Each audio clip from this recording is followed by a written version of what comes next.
one of the defining characteristics, of being in this is you have to be able to weather the storm and sometimes take a break and sometimes reevaluate things, and evolution's okay. It doesn't have to be what you set out to be when you were 16, 17.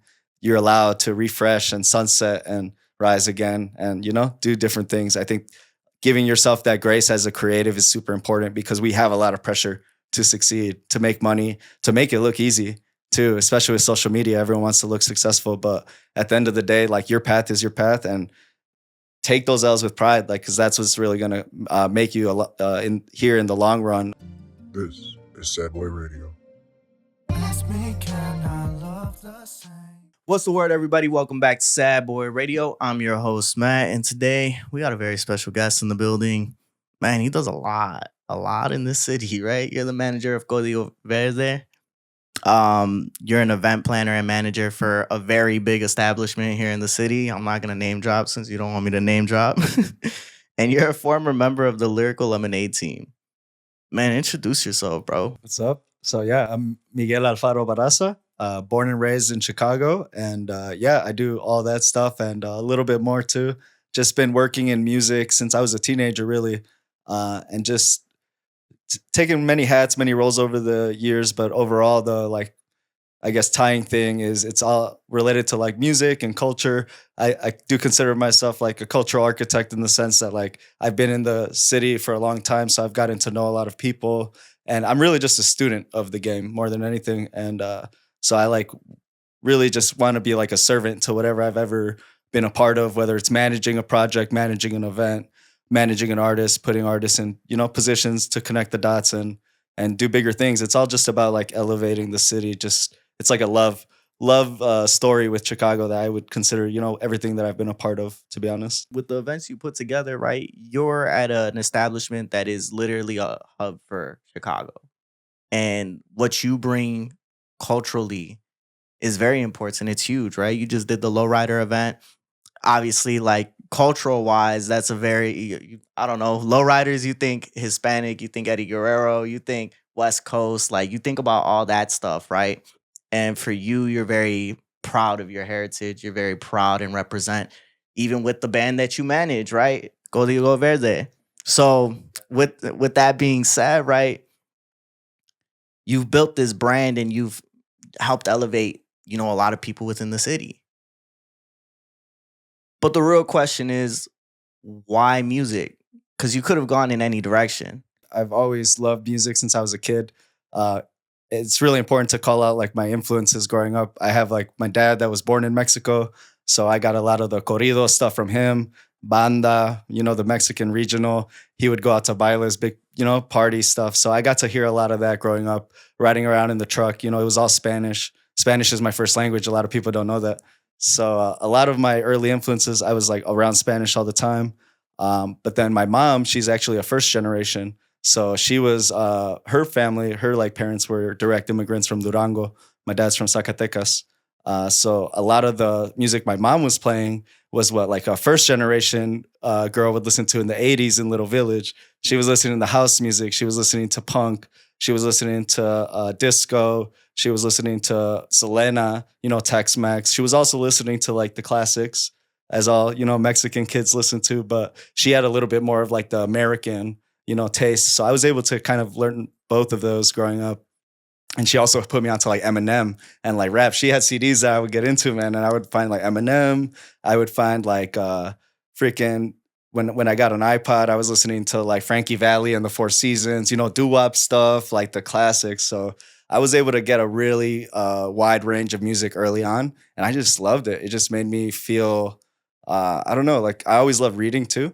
And I feel like music is just stories in audio format. And so that was like a natural, just loving books and loving music at the same time growing up. That gave me kind of like a purpose, I feel. That's why I love bachata. I'm not going to lie, because of the stories. Man, clearly you heard about my life right now. Like my life's damn near a fucking bachata song. I'm not going to lie. No, the drama was there, but that's why I guess music is so cool, because it's real life reflected. And so I think early on, even though you're listening to songs as a kid, you've never lived these experiences of love and heartbreak and, so many of the like heavy things that are in these songs, but you feel it though. And you can feel that energy. And I think like then you grow up and you actually go through those experiences and those songs hit different, right? But the crazy thing for me is that, like, again, I don't speak Spanish. Like, I semi understand it. And growing up, like, that was the music I liked. That was the music I was drawn to. So when it came to Aventura and like Dile el Amor and all that shit, right?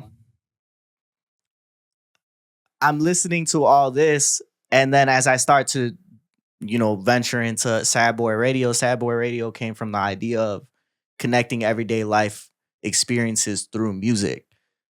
So taking those lyrics from those songs and relating it back to the everyday person, right? Because that's what we want to do. We want to be able to connect to one another. And how do we do that? A lot of the times it's through music.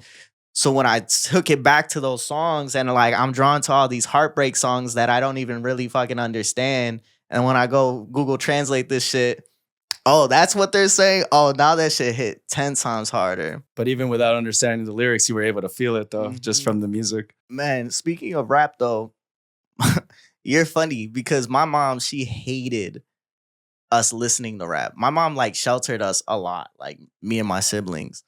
And so when we'd be in the car with my dad, he'd put in the 50 Cent, he put in the Eminem.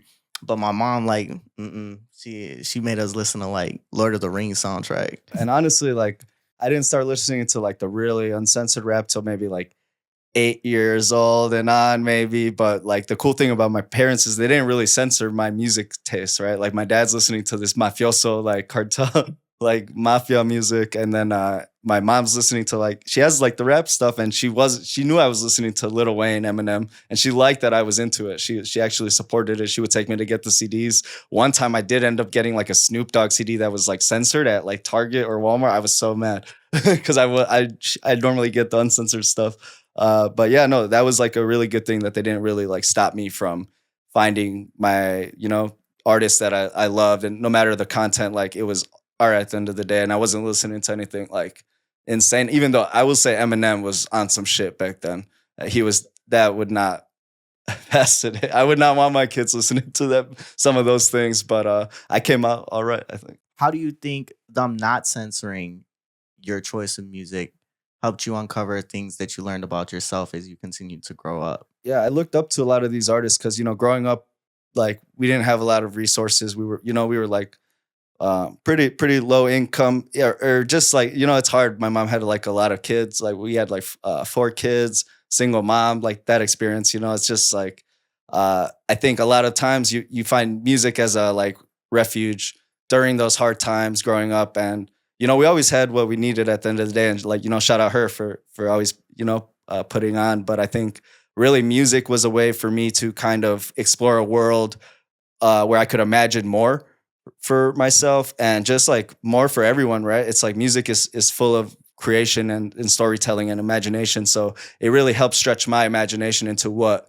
my life could be like, oh snap, Lil Wayne's living like this. You know what I mean? Like he had the skinny jeans, a skateboard before everyone. He would get made fun of, but he didn't care. He was rocking and rolling and being a rapper, and that was like frowned upon back then. But now look at today, everyone's a freaking rock and roll rapper. So it's like being ahead of the curve. I saw that in these artists because they're deciding, the culture. They're deciding, what is cool. And I think when you're young and impressionable, you're trying to find like some type of purpose or something to guide you. And for me, it was artists. Like it started with rap, and then but I got really into the Beatles in high school, and like I'm into every single genre you could imagine. So it's like just not limiting yourself to one genre even, right? Like there's so much stories to be told and there's so much similarity in the genres, but the way that they're able to express with different music instruments and just different ways of, composing songs, house music can tell a heartbreak song, but so can like a blues song and, so can a rap song, but it's going to come out different,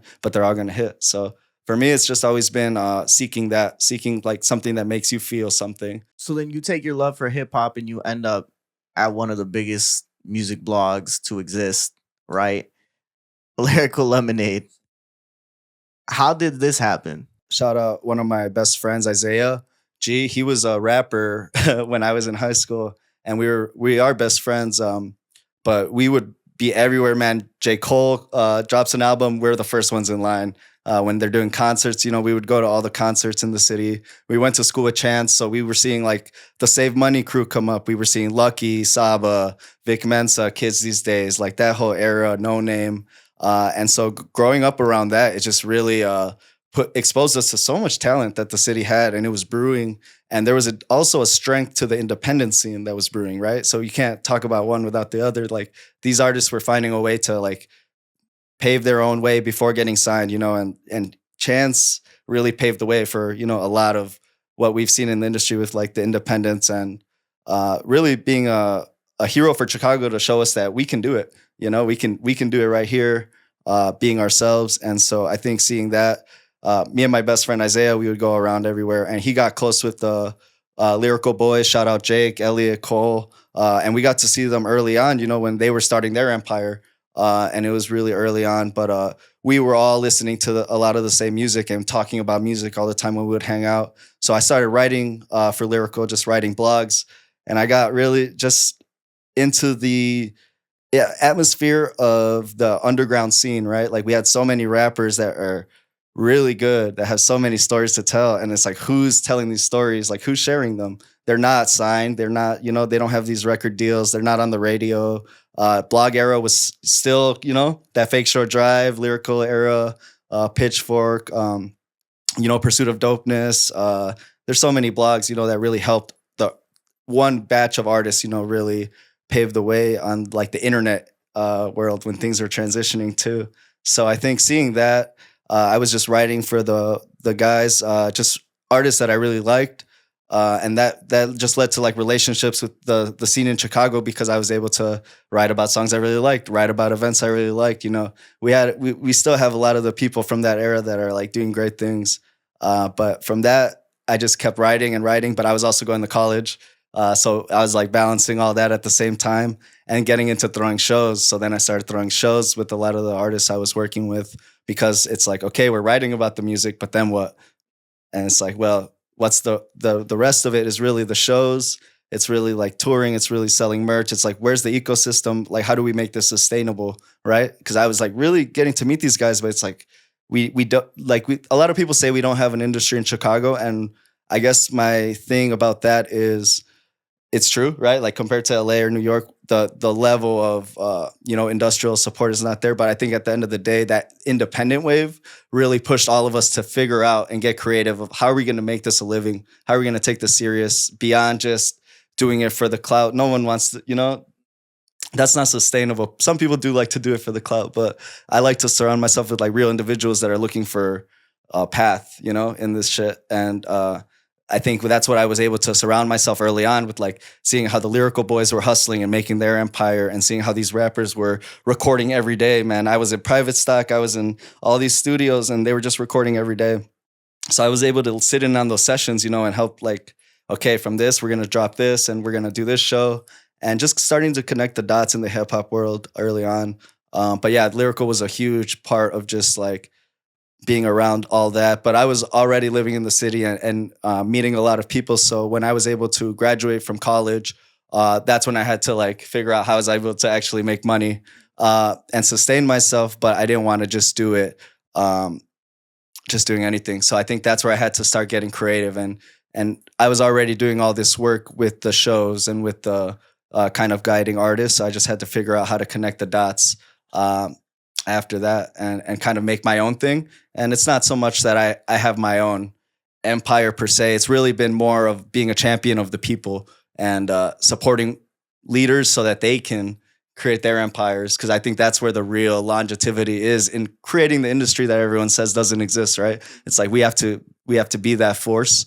And you don't just do it by being selfish and putting one person on or putting yourself on. You do it by, sowing the garden. And I think Chicago has a real garden that's been, seeing a lot of growth over the years. And we get slept on.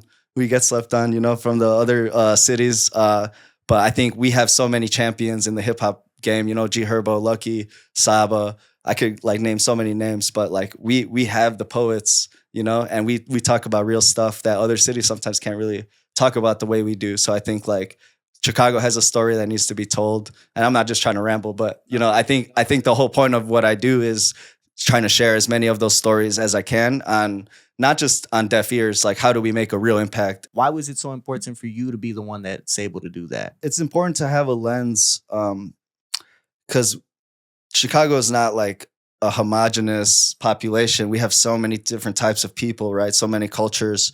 And so like these stories are sensitive, and the way they need to be told is sensitive. You have to actually, if you're not trying to exploit the artist, right, you need to make sure that they have what they need and that they feel comfortable and that they're getting compensated. And so I think that's where I see my angle. I saw a lot of exploitation happening in Chicago. Just the value was not being given to like some of the true poets and originators in the scene. And it's like, it's great to show love to other rappers in other cities. We have to be, you know, students of the game, but I think we have to champion our people.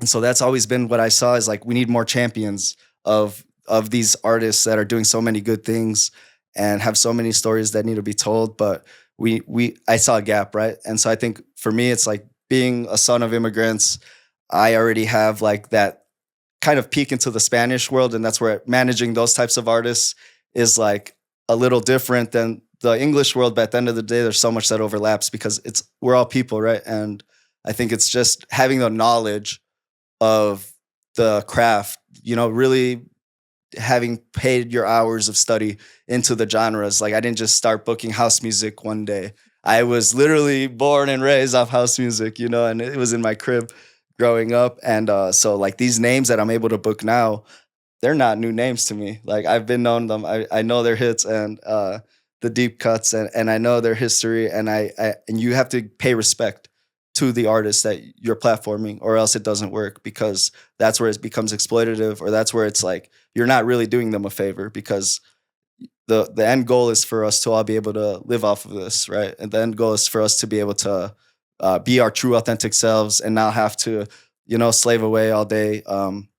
But it's, being a working artist is so real, because it's not sustainable right now, especially in this day and age we live in. It's easier to become an artist, but it's also harder to make it, in the sense that it's just a very competitive battlefield. And so that's where you have to have those resources around you, and that kind of blueprint, you know? It's oversaturated. There's not a lot of money to be made.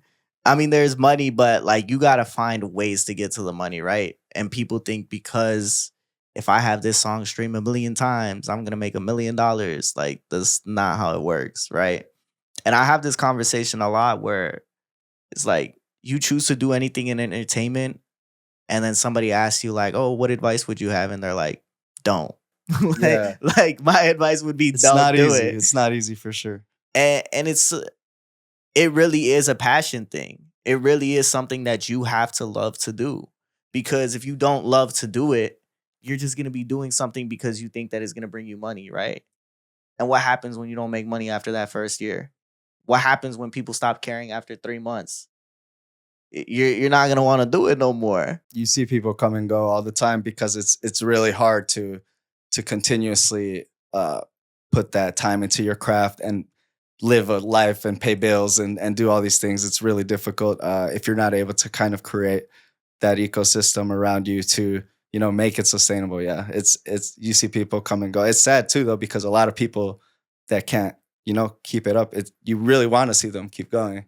It's not an easy road. You know Flex Sinatra? Yeah, Yeah. So he's awesome. the last time I had Flex on here, we were talking about it because after he got out his deal with Def Jam, he said that, you know, I was contemplating if I even wanted to still rap, if I still wanted to do this shit. And, you know, I've been through a lot of those peaks and valleys where like we have the high and, oh my gosh, like this is it, right? Mhm. And then there's the low where it's like, why the fuck am I still doing this? Yeah. And he's like, but that's also your choice. You shouldn't ever feel like you have to do this because people want you to do it. Yep. And I think that's something that sometimes we do fall into, that because we're afraid that if we were to go a different route, that we would be looked at as a failure. Yeah. And I don't know. The conversation has just been like on my mind a lot lately because it was like he really like straight up told me, he's like, if you don't want to do this no more, don't do it. Yeah. And like we had Day Day, you know Day Day, right? Yeah, From Day Day, Pivot. We just had Day Day from Pivot Gang, and he was talking about how he won a Grammy with Doechii.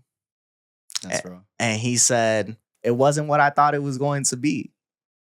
I chased this for so long. I chased this accomplishment. I chased my dream. And when I finally got to the peak, it didn't make me happy like I thought it would. Because after that, you look at everything you lost along the way.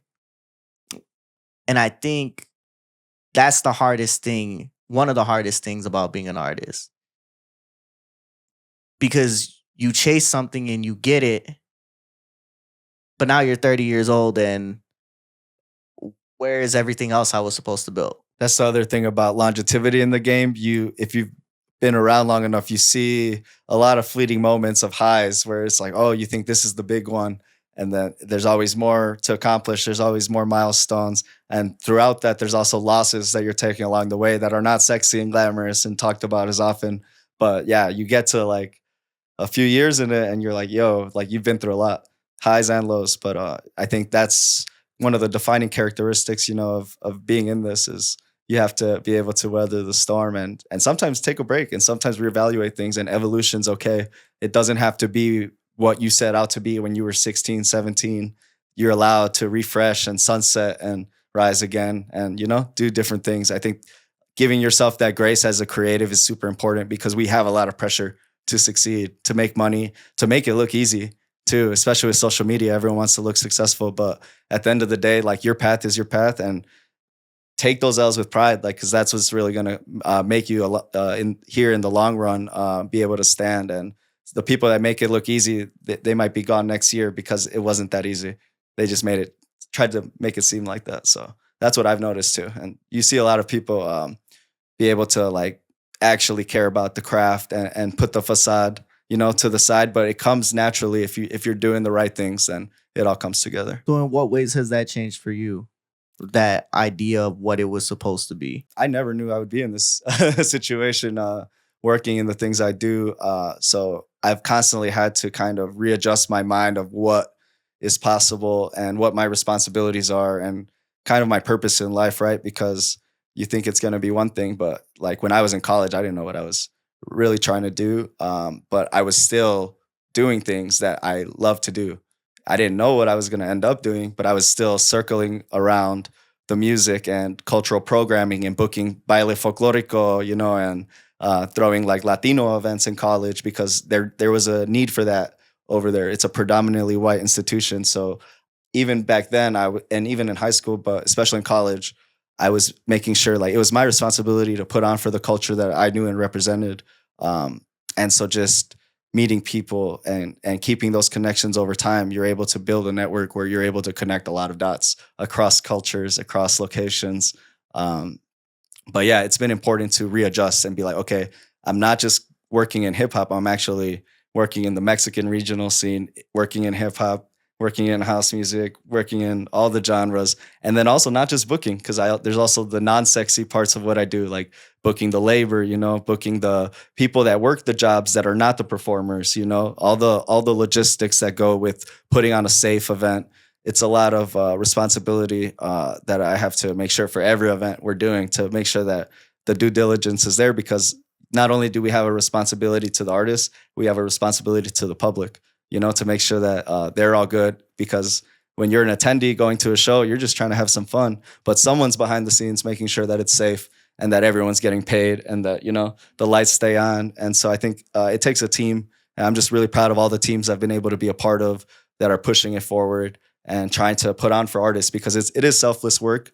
But it is so gratifying. It's the most gratifying work because you're able to see like them on stage and have their moment and elevate to the next level, and that's what I like to see is the domino effect, right? You've continued to mention culture and putting on for your culture, right?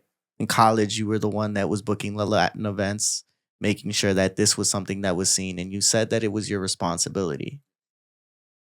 Why did you feel like that? when you love something, you want to take care of it. And with me, the music is more than just the music, it's the people, right? And like, especially like with the Mexican music that I work in, it's it just comes with all the memories of all the people and everything that we stand for as a culture. And so you want to protect that and make sure that when it's being seen by outsiders, that they're able to see it for its full glory, what it is, and actually not just tokenize it. You know, when I do Mexican events, I don't want it to be a taco and tequila fest. You know, I want it to be real authentic performers, local, some from Mexico. I want there to be, you know, proper, you know, resources around to make sure that it's able to be a safe event. And that we're showing like the full display, the food, the music, the artisan vendors. You know, there's so much craftsmanship that goes with being a Latino, and it's not just Mexico. You know, it's just the whole Latinidad spectrum. There's so much rich culture in every single slice of that, and so making sure that all that gets treated with the respect and dignity it deserves. And we're always, you know, always trying better as workers in the arts. You know, you never can do it fully justice. We always need more resources, more people behind us to, you know, amplify things. But I think, yeah, just I had that responsibility because I know how much mistreatment, you know, these people have suffered, my people have suffered, and other people suffer. And so all these forms of art are really like songs of pain and songs of joy. And so if we're going to put those out there, it's not just like for fun. Like, even though if the song could be dancey, but there's pain in there. And so how are we treating that, you know, with care? With if I'm doing it, I try. No, I mean, you definitely do a good job at it, right? Like I mentioned earlier, you make it a point to be throwing events like this at an establishment that is huge in Chicago and has massive resources to be able to do this. But what would you say for somebody who doesn't have those resources to be able to do something that big, right? I'm, you know, 29 now, but I have over 10 years of doing this. And even now, sometimes the shows are DIY, but I started in DIY, and I would say there's still such a strong community in Chicago. If you're in Chicago, there's a big DIY community waiting for you if you want to get involved. No money down. It's just, you have to love it. You have to be there, you know, show face, show up. Whatever genre it is, there's a big post-punk scene, there's a big hardcore scene, there's a big hip-hop scene. You know, open mics are getting even more structured now in Chicago. I'm seeing, you know, there's people like shout out Christopher Robin. You know, he has a really cool concept. But there's a lot of people doing great stuff out there where it's necessarily, you don't have to be a professional to get started. You just have to love it. Real Ones, for example, like great example, they just love it. They just go everywhere, boots on the ground. But you chase after what you're looking for, and you don't have resources in the beginning. You're not supposed to, you know, because unless you're like a rich kid, which, you know, that's a different story. This is not the podcast for you if that's. But if you started, you know, with nothing and you're trying to get involved, it starts with the love of it, being around it, seeing how can you be of use, how can you help out. And that's how I got in Lyrical Lemonade. You know, I was like, oh, you guys are looking for a writer? I love to write. I love music. Put me in, coach. Elliot Montanez is a beast. He's a force in Chicago. Yeah. He took a chance on me to write about what I loved. He saw I was writing for other blogs. And that really just gave me like that belief that, you know, what I'm writing matters. And the artists saw it too, because, you know, they read my work, and I really tried to write it with care, you know, and really see what they're putting out beyond the lines. But yeah, you just have to do that constantly to be able to really do it justice, because yeah, it's not easy. But if you start out with desire to be in the game and surround yourself with the right people, you'll be able to make the right connections. And it's not going to be easy. Don't do it transactionally. Do it for the love. Wait, don't be impatient. Like let people take their time getting back to you. Not everything's going to happen overnight. If you're patient, good things will come. Talk about just doing it for the love, doing it for the passion, right? And I was just at my homie's studio. The homie that helped me start, he just moved into a new studio, so he wanted me to go check it out. And I was thinking back, and I'm like, bro, like I started on a couch. Didn't have no lights. Didn't even have real fucking mics. We had an eyeball mic. I had a podcast with an eyeball mic back in the day too. I didn't know how to talk. didn't know how to be comfortable on camera, didn't know how to edit. Like I didn't know shit, right? I got to go to Lala with B96. I got millions of views and I could throw out all these numbers. Yep. I could do it all. Like I was never supposed to make it that far. And I did. And that's why I definitely want to say like I'm grateful for that. I'm very appreciative about what I've been able to do, but it was a lot of hard work. It was a lot of sacrifices. And when I talk about the other side of that, I think sometimes the translation of like me being appreciative gets lost because I talk a lot about like, yeah, I got this number, but I was just talking to my friends about it. My bad. I don't want to like make this about me, but I was just talking to my friends about it yesterday. And they're like, "Oh, like the podcast is big, like you're doing well." I'm like, "Bro, how did my life change? What about my life changed, bro?" He's like, "Yeah, but that's cuz we know you." I'm like, "Yeah, but nothing changed, bro. Like I just kind of like I want it to be as big as possible. I want to be able to make money off this shit. I want to be able to do a lot of cool shit. But I also want the people I care about to be there with me at this point." And I think that's something that you realize as you get older because when I was 21, 22, I did not give a fuck about that. I was like, if I got to do this shit alone and lose everybody, so be it. That's part of being young. You're like thinking a little bit more in your own head. But I feel like, yeah, part of getting older and taking those L's is when you lean on that community and you see who has your back, you realize that you need community. And I think, yeah, everyone needs community to make it in the long run. And you can't do it alone. What do you feel like is the toughest lesson you've had to learn throughout this journey? Part of it definitely is that it's really not easy and there's no guidebook for it, right? There's no one to tell you, oh, yes, this is the way, go to this school for this long, get your PhD, I know the process is more complicated than that, but I'm just doing the short. You know what I mean? Like there's no like, oh, if you want to be successful in the music industry, this is how you do it. You can see how other people have done it, but the game's constantly evolving. So you constantly have to be a student of it. So I think the hardest thing has been seeing the need for so much more support and realizing no one else is going to do it if we don't do it. And so having to be like, that's why I put the city on my back, I think, is because it's just been hard enough, like just living your own life and having to survive the day-to-day, right? Of just like being a person. But then now we're trying to put the whole city on and everyone that's making music. And I say that not lightly, I really want everyone to win. And the hundreds of artists that I've worked with, it's just for the best intentions. You want to see them elevate and whatnot. And so really just being able to see the long game and how we can really do this, because you're not going to get the instant gratification. Sometimes things are not going to work out, or it might take longer than you expect. But leaning into the community, seeing the wins that we're able to accomplish and see the long game, like so many artists are able to make this a living for themselves. And I've seen so many artists do amazing things, and that makes it worth it every time. No matter the stress of whatever the event was or whatever the rollout or, project was, all the nights in the studio, it's always worth it. I want to take it back to Lyrical real quick. What was the most important lesson you learned while working there? Because you got some heavy hitters, right? You got Jake, Elliot, Cole. What did you take away from that experience? Those are just some awesome guys. They really do it for the game, for the love of the game. They're also just true students of hip hop and just music in general. So I was able to learn a lot, during that time that I was able to be around, literally on the team with them writing and just seeing how they move with such respect for the artists that they were working with, and just big dreams, just learning that like no dream is too small. Like you think like you have a ceiling, but like they would crack it every time, like.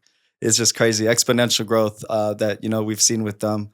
Summer Smash, amazing example, right? Like that's the #1 hip hop festival in Chicago now. It's been happening for years, and it's just amazing to see what is possible when you really put it all down on the table and say, this is what I'm going to do. And you might not even know what you're trying to do, but you put it all on the table no matter what. And I think that's really the harder part, right? Is like taking a risk on the unknown. But yeah, they definitely showed me a little bit of that. Is like what we knew is like we had so much talent in the city, and there's so much awesome other artists too that we were writing about and putting on.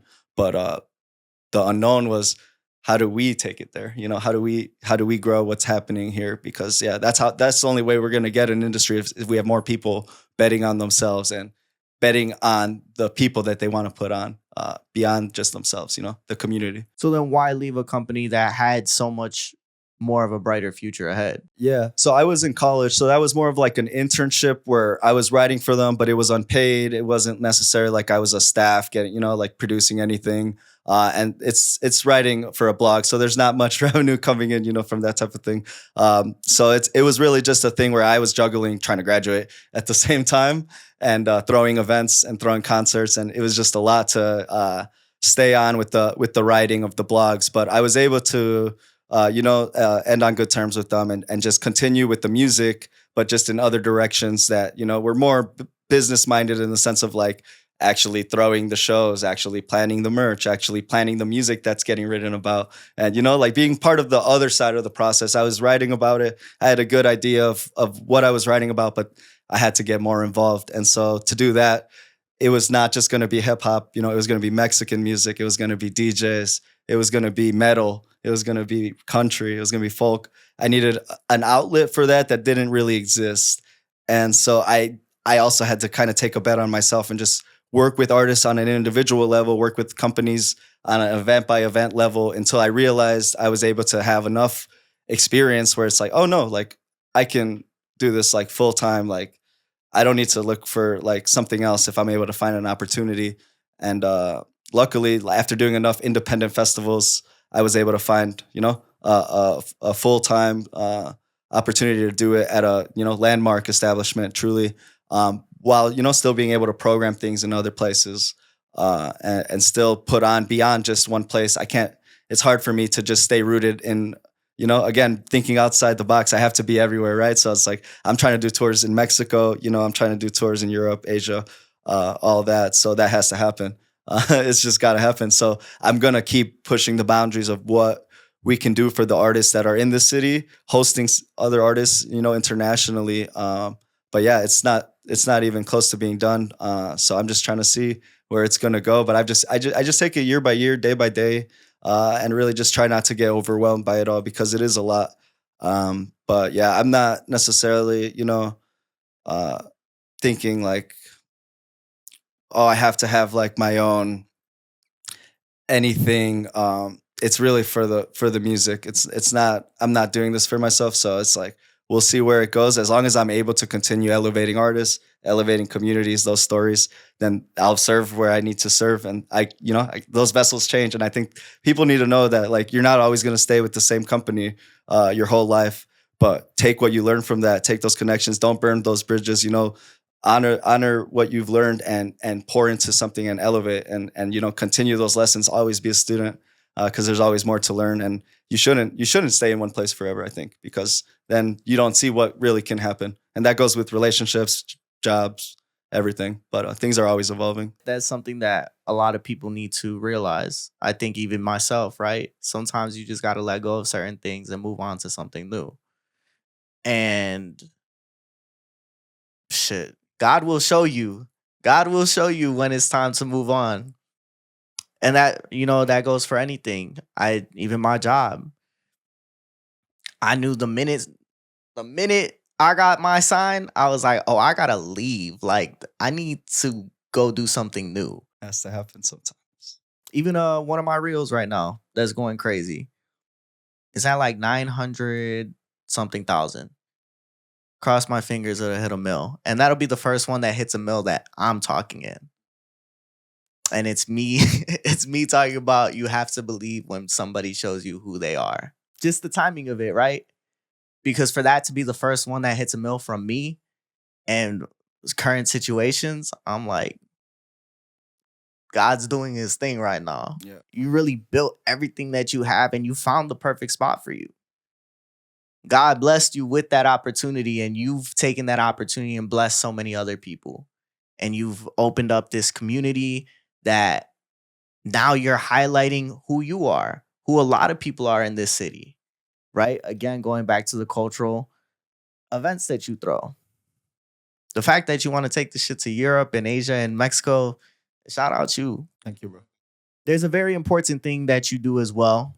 You manage a banda or a grupo or Yeah, Grupo Sireño. Yeah. how did this get started? During like the era in college when I was still figuring things out, and I had left blog writing and I was focusing more on artist management and event throwing. My brother was in Chicago playing guitar and starting to pick up like singing and playing guitar as a little teenager. And so it was really when I was able to graduate that he was already at the age where he was like, I'm ready to start my own band. Like, I don't want to play with another band. And I was like, oh, excellent. Well, I'm ready to make sure that you're good and not, taking advantage of, in this industry, because it's like, it's hard out here, especially in like the Mexican regional world. We have a big scene in Chicago, but it's not easy for anyone to just start a group and make it, especially in the long run. So he was writing his own music, so we had that to our advantage. We started recording original music right away. We've actually recorded at PVTSCK before. We took it serious right away. He was already ready to take it serious. I was graduating. I was like, boom, let's go. Took the group photo, got the logo made by Ben Skia. Shout out Ben Skia. He's worked with a lot of rappers. I had a connection with him back when I was managing rappers. He would do cover art for me. So he helped do some of our early cover art. He still does our logos to this day. What rappers were you managing? So I had like some like underground rappers like Frico. I was helping Luke Almighty, the producer who works with a lot of great artists. I was helping Superboy with some booking management. I was just helping a lot of artists just like find shows and just sell features and connect, the dots on songs and just different things, beats, every part of the song process, videos, getting a videographer, I was working a lot with Nancy and Tombo and Vela from Six Sad World. Vela is also part of like Decent Militia, and he has his own thing, Purple World. Just so many cool artists that I was able to help along the way. And I was also figuring out being a manager, it's so much responsibility. So I never like really ever was able to do it justice because I never had unlimited resources to, pour into it. But I was able to, help with a show here and connect the dots here. But it wasn't until Código Verde where I was like, oh no, we're starting our LLC. This has got to be, a thing because we're playing not just shows, we're doing quinceañeras, weddings, funerals, birthday parties. We're in garages, any type of event you can think of with Spanish speakers, they get a grupo. And so that's like a business that we're playing 10 plus hours a weekend. It's like a different type of game. Rappers are doing like a show a month maybe, or a few more if they're touring or whatever. No, we're playing every weekend, Friday through Sunday, Thursday through Sunday, just nonstop. Otra hora, another hour, more money. But boom, boom, boom. And it's just, you have a team though. Like we have a sound guy, you have the manager, you have the three musicians. And so it's a whole ecosystem. We have to, all pay for gas and we all have to, pay our bills. And it's a whole thing that I still do to this day. We're like 5+ years in the game now and we've put out a lot of songs, but we're really about to start putting out like a real quality album this next year. We've just been loading up in the studio. We record in Classic now. Shout out those boys. But we've recorded everywhere. We've recorded with a lot of different people. But the whole point of that is to make good original music that tells the story of being a Mexican in Chicago. That's what you'll see in a lot of our songs. Our biggest song is called Windy City. And so a lot of the lyrics in that really tell you like what it's like just growing up in a city that's, you could not make it to 18. So you're going to live your life, to the fullest. And that's how we move is like, we have to put on for all the shorties that didn't make it, to 18. We've lost a lot of people. The people that have been in our music videos, people that used to book us for shows. That's like the type of pain that we carry. We're like, well, they believed in us. We have to go hard. We have to take it as far as we can go because they believed in us when we were just starting, and now we've done a lot of cool things. We've opened up for Cypress Hill at Rido Fest, which is crazy. We've done Miche Fest. We've done Taste of Chicago. Shout out the city of Chicago. We played for the city a few times. But the biggest, like most successful events are the ones where we're just literally at family parties and we're able to make their day because they don't get this all the time. This is a special treat for them, and they wanted to get a group to play their favorite songs, so we're gonna play their favorite songs, and we're also gonna show them Windy City and the corridos that we write, and that's how we've been able to grow our fan base organically. Because not only can we play your grandma's favorite song or your little Edgar's favorite song, but we can also show you what we were writing, and then people dig it. And so we've been lucky enough to have enough support to do what we love consistently, continue to grow it, grow the brand, grow the company. We have a music school, so we also teach kids how to play guitar. Damn. So like it's beyond just the music. It's really about like how are we able to be there for the community with our strengths. And if we can teach kids how to play guitar and start their own bands, we've started over 6 bands, and they're doing it full time now. And some people have jobs. We also still have jobs too. And that, is part of it. Like, don't be afraid to be a working artist, but what are we working for? For our dreams. And so like you balance it, and you have to prioritize the craft, even when you're tired, even when you have nothing left in you. You have to find that energy in you, because that's how you're able to keep doing it, and not just go out and smoke. So yeah, that's my motto, right? As a manager, since I'm not the artist, how can I make sure we're sustainable? We're staying on it, staying on the business side, so that we don't get tired out and wash out. So yeah, I hope to see where it goes from here. But it's been a good ride. Working with my brother, shout out Danny. He's a talented guitar player, singer, writer, and yeah, really, it's working with your brother. You're able to lock in on a different level of trust. So that's how I think I've been able to stay with them so long and see the growth that we have. Because now you have somebody else that like you can lean on, As invested as you, and that's where it really. You're going to hear a lot of fast talkers in this industry, but who really cares and who's really there for the right reasons, right? And that's hard to come by. So when you find that, that's when you lock in, right? Trust me, I know. There's a lot of opportunities that will come your way, and they'll disappear as soon as they get what they need from you. So that's one thing. Yeah, and that's part of it, right? But if you're able to build your own trunk and have it be so strong that it's unmovable, and like other people could be on some food shit, but at the end of the day, like they're just waving the branches, but the trunk is so sturdy, and so I think, yeah, you're gonna see a lot of that. But if you're able to kind of dig those roots in and water it, as corny as this metaphor has become, but it's really that. It's like you gotta lock in on yourself, because you're gonna try to get waved by the winds all day long, and sometimes it might seem appealing, and then you realize it's not what it seemed like.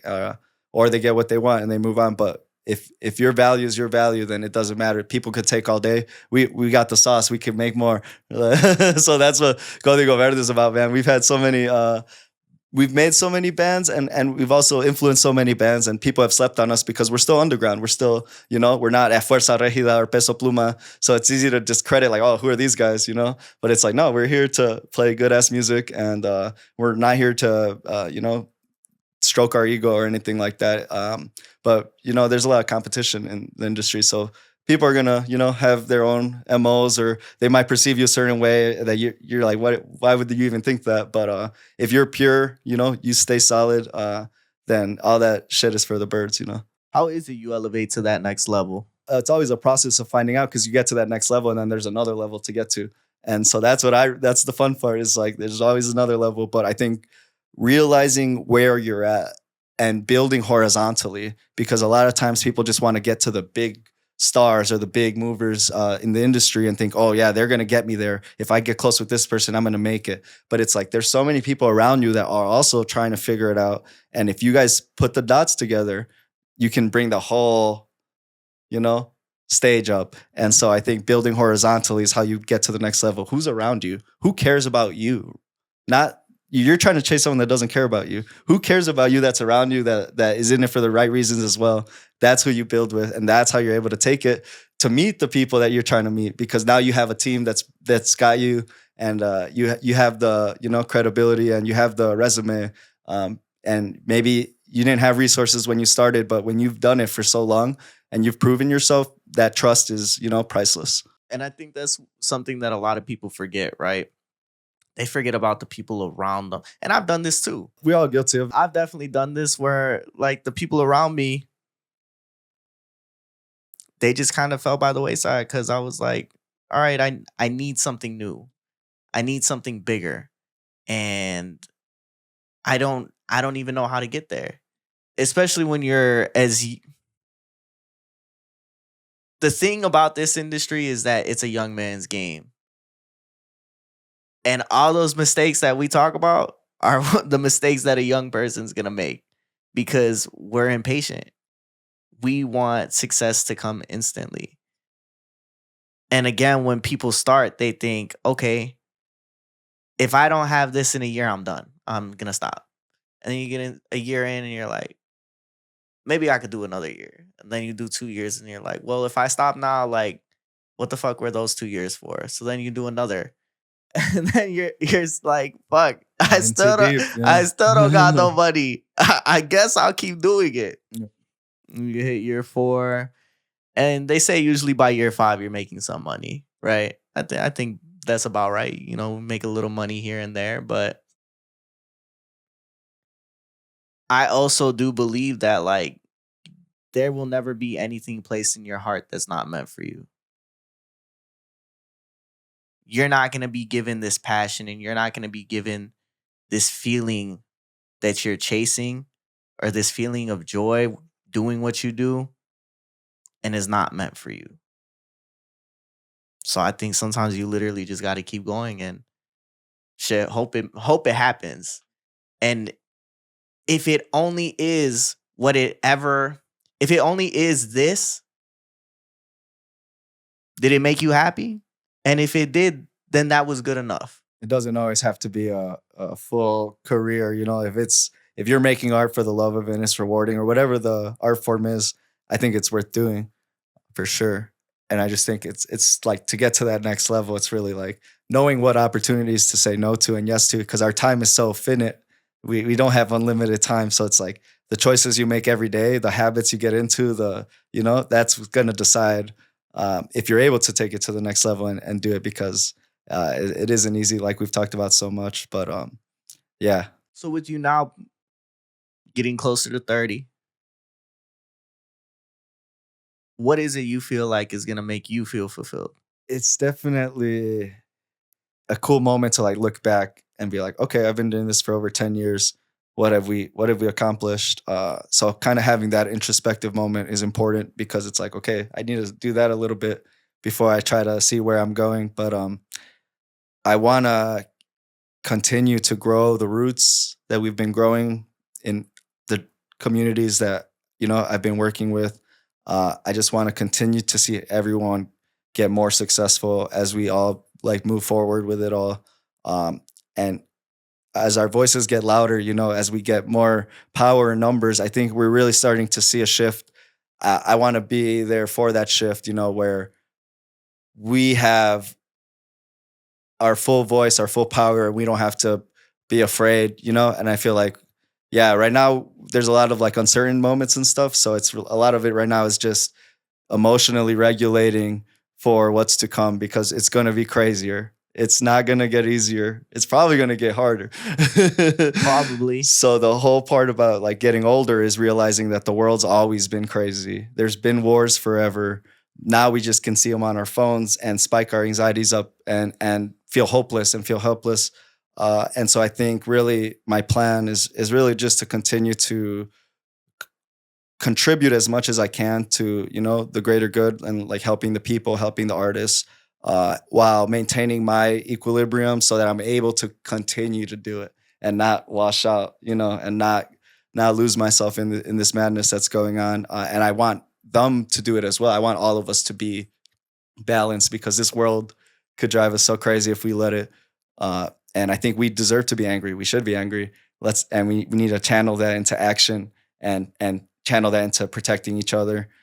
So yeah, that's what 30 and on looks like, is how can we continue to protect each other and elevate ourselves so that we're not, putting ourselves out there and then getting taken out. How are we protecting ourselves in these states? Like when you make it, who's going to be there to make sure that you don't just like wash out? We see so many young stars that see a little success, and then it's cooked, because they don't know how to handle it. There's so much pressure. There's so much, stress and depression that comes with this industry, uh, and vices. We haven't even gotten into that, but there's so much of that you need to lean on your community. You need to have people that really love you, and you should love people, and that's how you get what you sow in that way. But yeah, it's a cold world. But I think, yeah, what 30 looks like is radical love, radical compassion, moving forward, and forever. It seems like your mission statement and what you're about is, you live by that for real. You live by putting on for others. You live by being a giving person and just wanting to showcase the best of everything, the best of your culture, the best of somebody's skill set. And man, I think that's amazing. Thank you, bro. When it comes to that success thing, I think sometimes the scary part about the success is that when you get it, you don't want to lose it. And you're scared when you first get it, you're scared that every day it's going to go away. I remember when I first started like having reels hit, I think there were like, I would get 100,000 on one reel a week. So there was a point where I was scared every single day where I was like, man, if it doesn't hit, if it doesn't hit, if it doesn't hit. And it's more so like, what do you do after the first wave of success disappears? It's hard because then you're like, do they not like me anymore? Like, you just saw such a reaction for that last single, and then you're like, wait, they're not messing with this one? Like, what changed? Like, what's different? But I think a lot of times it's getting out of your head, and it's not instant gratification. So if that's what you're in it for, it's gonna be hard. It's gonna be a hard road, because it's not every rollout's not gonna give you the desired reaction, or the desired engagement. But also, we know how complicated the algorithm can be and how manipulated that is. So it's also a pay to play game at some points, and just navigating that, and putting the value in what's real. And I think like the real people that you're able to impact, focusing on that. When the engagement's not there, you still know that you're touching people and you're changing hearts. And there's always someone listening. There's always someone watching. And always, striving to do better. Like, okay, you didn't get the reaction you wanted. What are you going to do to change it and make it better, and make it authentic, and not just try to force it so that you're getting it for views, but like, what is it that you're trying to get across? What's your message? I think a lot of times artists are really focused on the optics, and they lose the message. It's sometimes so simple. It starts with the message, and then you're able to kind of relate to someone, and then you can build the fluff around that, to make it visually appealing. But if you don't have the message, then it's all fluff in the first place. So I think that's easy to like. I think we live in a day and age where, as much as there's AI and bullshit out there, we're also really good at reading through bullshit because of that. And so we know when someone's trying to sell us an ad, because this day and age, everyone's trying to sell us an ad. So it's like, I think we gravitate towards something that's actually real and like against the grain. All right, man. My last question for you, because we're both Latino. How do you think that we as Latinos can do a better job at representing within this industry? Oh, that's a good question. I think first off, we need more Latinos in this industry. I think that's also one of the reasons why I kind of had to pave my own way in it, was because I see a lot of Latinos in Latino music. But there's a lot of cool, awesome leaders in hip hop and stuff that are Latino in Chicago. But I think we always need more. I think we need more advocates, and also just more people that are able to kind of bridge the gap between cultures, because there's so much similarity between what we're doing in the Mexican scene and the hip hop scene. And there's a lot of beauty when we're able to bring that together. So yeah, I think it's our duty to continue to speak authentically and not just sell out our culture, for a dollar when we see it fit. I think we need to make sure that whenever we're putting on for these artists, that it's being done appropriately, so that it's an actual authentic, rich experience, and not just something selling out and commodifying something. Because at the end of the day, that the $1 billion industries, they're all about commodifying what's real. And we know that. And at some point in the day, you're going to, do a deal with a brand or, but at the end of the day, we're always striving to be authentic to our morals, to ourselves as much as possible, and telling that story. So I think as Latinos, especially with what's going on, like We have to be louder than ever, take up more space than ever, and continue to show that we're not afraid. Our people have never been afraid, you know. So it's like nothing's going to change. If anything, it's just igniting a greater fire. I think bringing us all together. So I think it's our duty to continue to kind of shepherd that fire and make sure that our people are good. I love everything you stand for. I appreciate you coming through, bro. You got anything you want to plug real quick? No, I just thank you so much for the opportunity. Definitely follow Código Verde on all platforms. We're on Spotify, Apple Music, TikTok, YouTube, all that good stuff. Código Verde Oficial on Instagram. And yeah, definitely stay tuned for more shows with Cruel Management. Formed on 420. Our band anniversary is actually 420, and my birthday is actually 420. Fun fact. 2019. And then yeah, more shows with Cruel Management. Great agency in Chicago that's doing a lot of shows that I've been working with, just to put on you know, a lot of different artists, a lot of post-punk artists that sing in Spanish. You know, shout out Blood Club, Vatos Tristes, a lot of great bands doing their thing in the city. Flores Negras is a great DJ in the city. Just like so many good people, Rosa Noir, so many good people that we're trying to work with more. Cabeza de Chivo. But yeah, all that to say, there's so much talent. I could be here all day talking about it. But just support your local artists more than ever. Support your local street vendor. And yeah, thank you for the opportunity. Man, I appreciate you. Make sure you guys. Oh, where did Miguelini come from? In high school, because of the rap scene, it was so heavy, you know, with everyone becoming a rapper. We would be around in the hallways and everyone chose a rapper name or whatever. And somehow Miguelini ended up becoming my rapper name. And it's just stuck ever since. I'm not even a rapper, but everyone had a rapper name. It's not even a good rap name. I know. It was like, it sounds Italian or it sounds like some pasta or something, but it stuck because people would be like, what's up, Miguelini? Because there were so many Miguels. Because growing up Mexican, there's like Miguel A, Miguel B, Miguel C, Miguel D. So I was Miguelini and there's no other Miguelini, so I'll take it. Man, make sure you guys go ahead, like, comment, and subscribe. Make sure you go ahead, check out Código. Fuck. Make sure you go ahead, check out Código. Fuck, I can't say it. Código Verde Oficial. Todos redes sociales. Muchas gracias. Sad boys for real. Peace out. This is Sad Boy Radio.